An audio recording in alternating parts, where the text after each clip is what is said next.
Hello and welcome to Heal Yourself Therapies. Today I'm very excited to be talking to Anna Calandro, all the way from Melbourne in Australia. Is that right? Yep, that's right. Yeah, other side of the world, And Anna and I have been doing some work together and we'll continue to do some work together. But I thought it would be really interesting to chat with Anna and just pick her brains about what she does. She's a therapist, but a very niche market, really, I would say. You know, you're not one of many, are you? There's a few of us. They're pumping us out, actually. Yeah. But what I hear is that a lot of kinesiologists don't follow through with their learnings. Okay. Which is interesting and sad, really. Okay. Yeah, so they get the qualification, but for some reason they don't practice. Okay, so explain to us because you mentioned it now, what is kinesiology? What's that about? Okay, so it's an energy-based modality and it has its roots in traditional Chinese medicine with the meridians. So we look at a person's body and depending on what they're presenting with, we check if there's blockages in the energy flow. So it could be something to do with their liver meridian, which is often to do with anger. And then I will check what the best way forward is with that. I think I was explaining to you yesterday. So it could be just pressing on an acupressure point, and all the way along I'm muscle testing. So what I'm doing is accessing their highest wisdom through their subconscious, really. So right. That's the beauty, I think, of kinesiology. We're not depending on their conscious brain, and because the conscious brain lies quite a lot. Really? Does it? Yes, it does. Yeah. Yeah. So through muscle testing with the body, we bypass that, and I think that's the beauty of it, really. Okay, just people, you know, obviously I've seen this in work before, but for lots of people this might be the first time that they're seeing it. Now you're saying I muscle test. What's this? Yeah. What are you doing? Well, I'm accessing their highest wisdom. So if somebody's on the table in front of me, that's how I used to do sessions pre-COVID. Yeah. I'm using their brachioradialis muscle. You can see it here. And so I'm just asking the body questions. And it could be as simple as people can practice this at home just using this. You can do a whole body test where you sway forward, you sway backwards.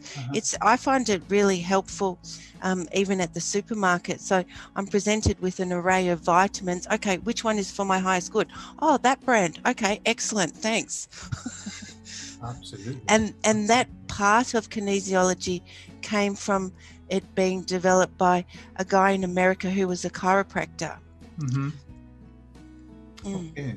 So what happens, if I understand it rightly, and you can help me because you're the expert, if you test weak, for example, if your finger slips through very easily, that's a no, yes? Yeah, well, it depends because I set it up. Some people, you can have the exact opposite to me, but you just have to be clear on what your yes is and clear on what your no is. Okay. It's interesting some people use pendulums. Yeah. And I've got a pendulum, but I use my body. I think my body's more accurate than a pendulum, but it's same, really. Yeah. And my yes is a forward and backwards, and my no is a sideways, and then I don't know is around and around. So circle, yeah. You have to be clear on what your own yes and no is. Yeah. Absolutely, yeah. And there's a set of process for that, isn't there? You give me you just ask. You ask. Your name is Anna Calandro, and then you test and know whether yes or no. Yeah. Yep. Or I will say, show me a yes. When I'm doing sessions, generally my yes is this, but this is also, there's something called indicator change. So I can use, that's an indicator change because it's changing from the status quo of locked. Right. Okay. I hope we're not confusing people. No, that's fine. Obviously, you know, some people will understand that more than others, but basically it's the idea of muscle testing, if I understand it rightly, is when, for example, if I've seen this work with people with mobiles. If you get a bad reaction from your mobile, if you muscle test while you're holding the mobile, you muscle test weak. Yeah. And then if you put your mobile down, you can muscle test hard again. Yeah. Yeah. That is similar thing that you do. Yeah. Yeah. Yeah. There's a brilliant book called Your Body Doesn't Lie. I'm not sure if it says lie to you or just lie. Okay. And it's by this guy called John Diamond, and it's tiny, but it's brilliant. And he's one of the forefathers of kinesiology, and he's done tests and things, and they've tested like certain types of music, and classical apparently makes your body strong. It does. I'm not sure it does for me, because some classical music just sort of, I don't like it. But they say like heavy metal makes you test weak. Happy music makes you test strong. If you're looking at a beautiful image in front of you, generally you test strong. If you're looking at somebody suffering, generally you test weak. So it's just disturbances in your energy flow or enhancers of your energy flow. I mean, isn't that interesting? As you're saying that, I'm thinking of the work of Dr. Emoto. Emoto, yeah. And Me too. The same thing, which was looking at heavy metal music and the reaction it was creating in water compared to classical music. And so it's all energy, isn't it? Absolutely. Yeah. Oh. Now, why did that make me do that? That's interesting. Interesting, isn't it? It's all energy. Yeah. No, you've got to get your water now. We'll put some good energy into that water. Yeah. And Dr. Emoto says put things like peace on your water bottle or glass, and that helps infuse the water with the energy of peace, which is beautiful. I agree entirely. In fact, that is the reason why I've got some tattoos on my arms, which are words in Spanish and English here, which are my principal values in life, and so I put them on my body because I believe that the spells the power. Yeah. Yeah. Oh, absolutely. Yeah, and the absolutely transmute and put that energy into you. You know, the same as in your water or whatever. We are 80% water, aren't we? What's happened? Oh, I'm just getting unstable internet, so I'm just shutting down all my other things. Okay. Yeah, you cut just for a moment there. You went. Yeah. And sometimes when I'm doing a session and the internet goes unstable, I think, oh, something good is going to happen now, like something big, like the person is going to clear something big. Okay. And there's a bit of subconscious resistance, maybe. Who knows? Just so you know, that Anna and I did a hypnotic regression session yesterday, and my biggest fear during a hypnotic regression is that the internet goes down, because it's kind of like, what do you do? And there was a moment where I was getting lots of background noise from your speakers. And then it stopped, and I thought, the volume's gone, the audio's gone. I don't know if you realized I said, nod your head if you can hear me. Yeah. I remember that. And it was because I thought the audio had gone off, and I was thinking, what am I going to do? But slightly different when you've got someone in hypnosis. So Anna, tell me, how did you get into this work? How have you been doing it for a long time? I've been in the realm of kinesiology since my boy was 7 months old. I've got 2 kids, and basically I fell in a bit of a heap after the birth of my son. Emotionally, even physically, I was just so exhausted. I was so anxious. I found it very, very hard to split my attention between 2 kids. And the guilt of that, and the anger, there was anger involved as well. It was really, I have this beautiful, cute little baby looking up, smiling at me, but my daughter wanted my attention as well. And I just found it not impossible, but damn close to impossible. It was a horrible time. Well, part of it was a horrible time, and my friend said that she had taken her daughter to see a kinesiologist, and I thought, to do with separation anxiety as well, and I thought, okay, I'll book my daughter in, because she was starting to exhibit anxious behaviour. I had postnatal anxiety, and she was twirling her hair and looking a bit distressed, and I thought, oh, my poor darling.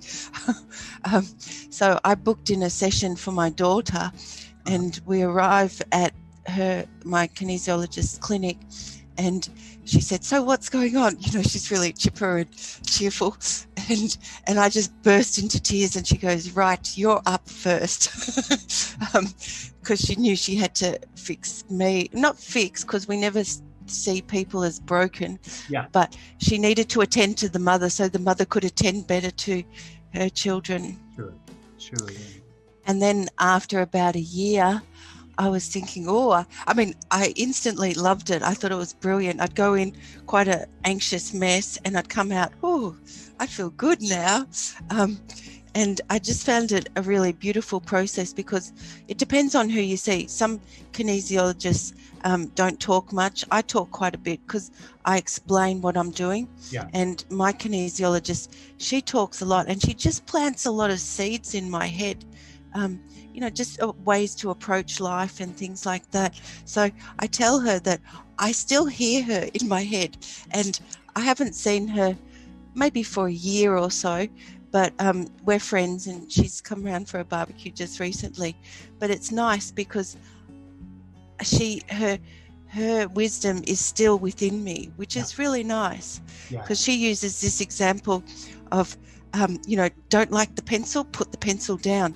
And that's just an example of, if you're following some path and you don't like it, well, why persist? So put the pencil down. But what I know is it's not always easy to put the pencil down, is it?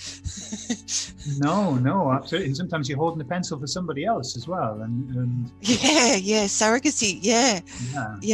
Yeah, we look at that too, because sometimes when people present with an issue, and I check, is it yours or is it somebody else's? They could be carrying it for their husband, they could be carrying it for their child, and that happens a lot with people you're close to. Yeah, absolutely. You carry their burden or their shit, whatever it is. Yeah. Absolutely, yeah. Okay, so would you consider yourself to be a kind of a spiritual person before you got into this therapy? Yeah, but not overtly. I mean, I was doing yoga, I was interested in chakras, crystals, but really this has sort of honed me into it further. And so I have a degree in media, and I was thinking, no, because I was a stay-at-home mum, and I still am, but doing my kinesiology too. And I thought, no, I don't have the energy to retrain. I'll just use my degree and do something. But then I thought, no, I want to benefit other people as I have been benefited. Yeah. And I see it as a really beautiful way to help people, because you're helping them change themselves, or basically I say I help people clear their crap. So if you have your crap cleared, you interact better with the world, and as you would know doing your work, there are beautiful ripple effects. If somebody's standing in their power, peaceful power, they have better relationships with their spouses, they have better relationships with their children. And I remember when my boy was about 2, and he's a really fiery character, he's really delightful. And I would be sitting at the breakfast table, I'm not eating that,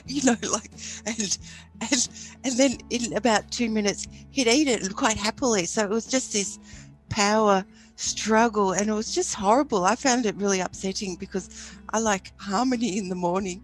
I mean, I like harmony all the time, but there was always this it was horrible.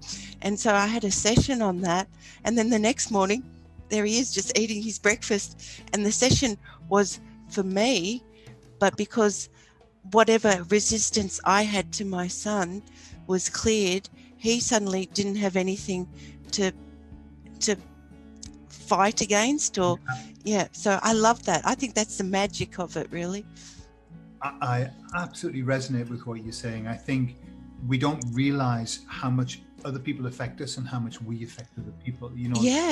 When the people of the heart math do the heart math, I talk about the auric field that we present, or the energetic field, is massive. And so, Yeah. People that we live with are within our energetic field, and if it's not balanced, well, Yeah. we're going to have unbalance in everything, aren't we? Yeah. Yeah.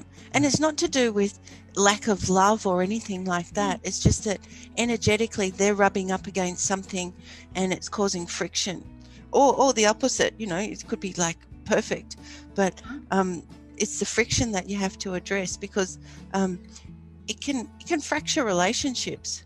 Sure. And who wants that, especially with the people you're living with?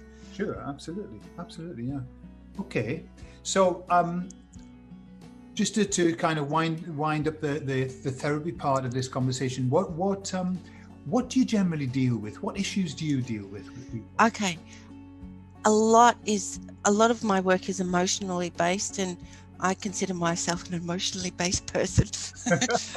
So it's not surprising. Apparently, we attract the people who are on a similar path to myself. And so I've been dealing with the emotions. I mean, especially in the early days of when I was getting kinesiology, there was a lot of anger and there was a lot of guilt. And then there was also issues of unworthiness. So I see a lot of that coming towards me, and it's just because I'm one step further ahead on the path of resolving those things. Not one step. My anger hardly ever comes. It's not there now, which is brilliant. Self-worth, that's also, that's been rectified. So that's good. So it just depends. It's those kind of issues. Plus I get, I've got a beautiful guy in New Zealand who I'm helping with his eczema. And I remember my GP, who's just around the corner, she was really interested in what I was doing. So she came for 2 sessions, and she came for her neck, the first session, and she has chronic neck issue. So she said she used to go get a massage or whatever, and she'd feel good for a week or 2 weeks, but then it would get painful again. So she came for her neck, and then she came for her back, and the back was triggered by doing vacuuming and things like that, bending over. She's 75 or something, so she's going great. So she had 2 sessions, and then when I went back to the GP clinic, and it was something like 6 months later, "Oh, how's your back? How's your neck?" This is me asking her. "Oh, it's wonderful." And I'm thinking, fantastic, like 6 months and it's still holding. And then I checked in a year, still holding. But I'm not telling you this to take the credit for it. The reason why that works so beautifully in just 1 session for chronic issues, I think she's such a beautiful, clear vessel. And absolutely no resistance, because some people will give you resistance to the healing they're asking for, which is really interesting. But I think that's subconscious again, subconscious patterns. There's benefit to being sick, isn't there? Some people might be thinking, I get more sympathy or whatever it is. Yeah, absolutely. There's the name that I have for that is secondary gain, that they have a gain. Yeah. Something like, of course. So that's another, not just the problem, but the problem about the problem, and the problem about the problem about the problem. So it's a challenge. Okay, so do you find that your work fulfills you? Oh, absolutely. It delights me. Good. I can feel the excitement when you talk about your work. So let's move just to one side and talk about a little bit about sort of spirituality and about the status quo at the moment. Where do you see mankind at the moment? Where do you see us? I see us as on the way to something better. And I see us as we've got all this shit to clear and we're in the process of it. So I see us as moving to a new state of being. I think we're heading to 5D consciousness. And so what's happening now is all the stuff that needs to be cleared before we can get to this better place is bubbling to the surface. So a lot of people are struggling, but that's okay. It's just showing you what you need to put your focus on. And I think one thing I didn't mention before is that whatever's coming to the surface is not to be squashed down, and it's not to be run away from. To me, with my approach to healing work, is that you love it anyway. Okay, so you're angry. You love the anger. You don't try and repress it, or yeah. And I think that's so important. Yeah, it's the I suppose in lots of ways it's this facing your own shadow and realizing that rather than denying it. And this is the problem that we have. We want to deny it, realize that it actually is part of us, and therefore we have to love it just as we love the good bits. Yeah, and the shadow is there for a reason. It's usually a reaction to something that's happened, between 0 to 7 years of age. You didn't feel loved. Okay, so you didn't feel loved, and it's nothing like you were left in a shoebox or anything like that. But it could be that your mother was busy. This is my thing, actually. Your mum's so busy keeping the house perfect, and there's little Anna thinking, oh, I would like a bit of attention. And it's amazing. I've done quite a lot of work on that. And my mum was a loving, I was going to say attentive mother, but not as attentive as I needed. Yeah, of course. Yeah. And I would qualify that in everything that I do in my work is all about, literally with every person, we end up going back to 0 to 7, only 4 or 5, something really bizarre happens. And quite often what I find is that the root cause, all right, there are various traumas throughout life which seem to get worse. When they're not solved, the monster gets bigger and bigger until you sit down and embrace it. But when we get back to the root cause, and I do this with hypnosis, that often it's a very slight thing. Like, for example, many times it's, I'm on my own, I'm in the cot, and my mum's here, and I don't know where she is. I feel abandoned, and that feeling of abandonment ruins the whole life. I mean, I know. It's quite significant. And so, lots of people will say, oh, my problem came when I was 20, and I had this big, and I was thinking, that's an event after the original event, Yep, absolutely.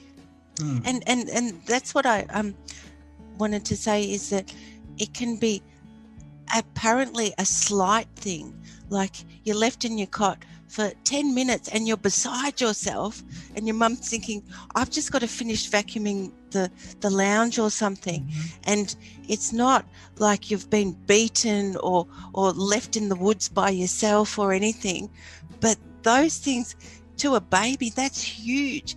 And what I find, what I've learned is that then you can take a vow against that. So with my kids, I never let them cry. I would sit there and pat them till they were asleep for maybe 2 hours. Exactly. And my sister and my mum, who have a very different approach to parenting, you're creating a rod for your own back. And I'm thinking, no, but this is important. This is important that my kids know that absolutely I'm here for them. Absolutely. And in studies anyway, the children that receive massive amounts of attention and time from the parents actually grow up to be more self-aware, have more confidence and everything. Obviously, it makes sense because the good grounding, better attachment. Listen, I've got another question for you. When I started my therapy, I was very much, I came through the NLP route, which was about speed. It was all about the guy who taught me it was saying, if I have to have more than 2 sessions with somebody, I've failed. And that stuck with me. And that's true when you were dealing with, I've got a phobia for flying, or I want to stop smoking and things like that. But what I've noticed is this dramatic shift, and I've had to shift with it, of therapy changing, where people are actually wanting more than just therapy, and let me see if I can explain it right, almost like I find myself moving toward life coaching more than, you know, helping people to get on the path and to find their way. I don't know. Are you finding that with your clients? A little bit, because it's like what I said with my kinesiologist, that she plants seeds. So I am planting seeds as well, I believe. Yeah. And I remember doing a session with a lady in the UK, and she was saying, she's an artist, and she was saying how she wanted to set up a retreat, or, you know, like an artist retreat. And so and she was wondering whether it would be best in England or France. Oh, France. Okay. Let's see how much you'd be comfortable charging. Oh, £200. Excellent. So there was that's really lovely when you can just do really quick answers rather than thinking, oh, where was the best, you know, adding up the pros and the cons, and oh, I have no idea how much to charge. Oh, yeah, 200. There you go. Yeah, absolutely. It's fantastic. When you were talking about using it when you're deciding on the best food for you or whatever. Yeah.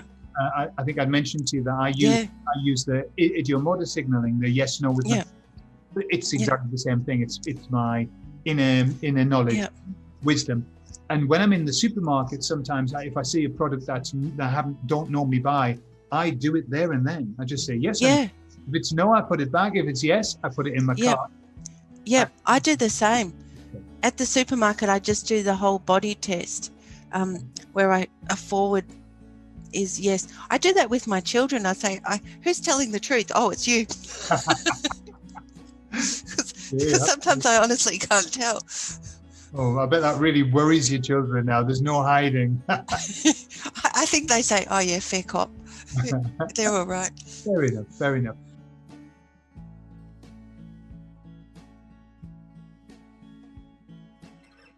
Yeah, for sure, Anna, I agree with you. And one of the, you know, I see a lot of parallels with what's happening now to kind of, if I wanted to say prophecy or whatever, but you know, there's always this talk of the I've heard over years, the earth split, the ascension, the rapture, and what I see is that what's been created here is a very black and white situation. You either, as to quote a famous president, you're either with us or you're against us. Yeah. Okay? So that there is no middle ground now. There is no, can we talk about this? Can we come to an agreement? There's either this or that, and it's kind of, it's a binary world that we're living in. 0 or 1, 0 or 1. What are you? And of course, it's been constructed that way because then that creates control. Because you're either with us or you're not with us. You decide. And it's and I think where it's left us is that it's we've got this group of people which is ever growing and ever getting bigger. The people who are waking up to this saying, no, I'm not with you. And then you've got all these other people who are deeply under a spell, a magic spell, I believe. Yeah, I believe too. Which is all, let's say it's fear and love. Yeah, really. Or there's fear, and they're in fear. And one thing that I've heard from lots of therapists and lots of my spiritual friends as well, and those who have contact with the higher realms, that therapists are going to be very busy. Yes, I've heard that too. It's like, prepare yourself, get yourself physically and mentally fit, because you're busy. Because we've got a lot of damage to put right. Oh, I know. A lot of damage. People are very damaged at the moment, but we'll get over it because we're one. Humankind, no matter what they do to us, they cannot stop us. We are unstoppable. Unstoppable. Yeah, we are. And we are. They can throw what they like, and we stumble and we fall down, but we keep getting up. We always will do, because we're humankind, and that's that we are. Yeah. And I believe that absolutely what you're saying is truth. Yeah. So listen, Anna, that's been absolutely fascinating. Thank you very much for sharing your time with us and your knowledge and your My insight. pleasure. And if anybody wanted to get in touch with you, I'll put your email. Would that be okay to have your Yep, or just my website, annacalandro.com. I'll put the website down. I'm on Facebook as well, Anna Calandro Kinesiology. Yeah, so I'm contactable, quite, and discoverable. Easily discoverable, I think. That's what we like, to be easily discoverable. An open book. Okay, so we'll put that in the comments, and thank you very much for your time, Anna, and we'll speak again. Yep, it was a pleasure. Thank you. Take care. Thank you for the opportunity. You're more than welcome. You're more than welcome. Now stop.